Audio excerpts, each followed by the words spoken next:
Rakhine সামরিক সদর দপ্তর দখল নিয়েছেন আরাকান আর্মি। মায়ানমারের রাখাইন রাজ্যে সামরিক সদর দপ্তর বিদ্রোহী গোষ্ঠীর আরাকান আর্মি দখল নিয়েছেন। এই নিয়ে দ্বিতীয় আঞ্চলিক কমান্ডার সেন্টার রাহাল জান্তা বাহিনী একটি জান্তার দ্বিতীয় আঞ্চলিক কমান্ডার পতনকে চিহ্নিত করেছেন।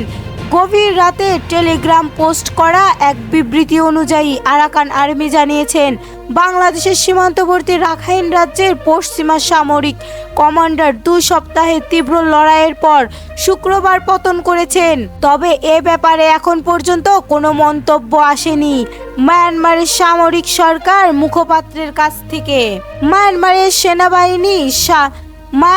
সেনাবাহিনী সারা দেশে 14টি অঞ্চলে কমান্ড রয়েছে, যাদের মধ্যে অনেকেই বর্তমান প্রতিষ্ঠিত জাতিগত বিদ্রোহী গোষ্ঠী বা নতুন জনগণের প্রতিরক্ষার বাহিনীর সাথে লড়াই করছে।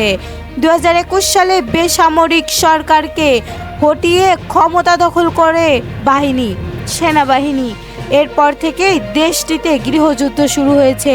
প্রথম দিকে জান্তা বাহিনীর বিরুদ্ধে তারা বিক্ষোভ করলেও পরবর্তী সময়ে তা সশস্ত্র লড়াই রূপ নেয়। 2023 সালে আরাকান আর্মির জান্তার বিরুদ্ধে হামলা শুরু করে। আগস্টের আরাকান বাহিনীর উত্তর পূর্বাঞ্চলের শহরের লাসিও দখল করে। এই মাধ্যমে তারা মায়ানমারের ইতিহাসের প্রথমবারের মতন একটি অঞ্চল কমান্ড দখল করে নেওয়ার ক্ষমতা রাখেন।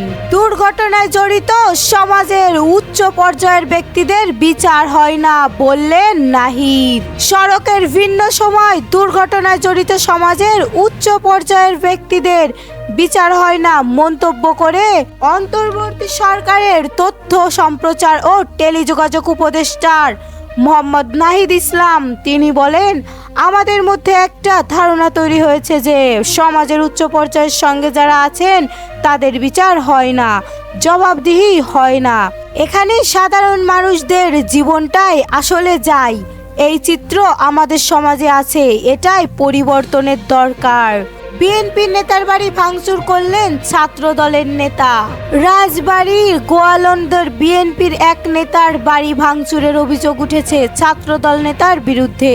এ বিষয়ে গোয়ালন্দ ঘাট থানায় মামলা করেছেন ভুক্তভোগী বিএনপির নেতা।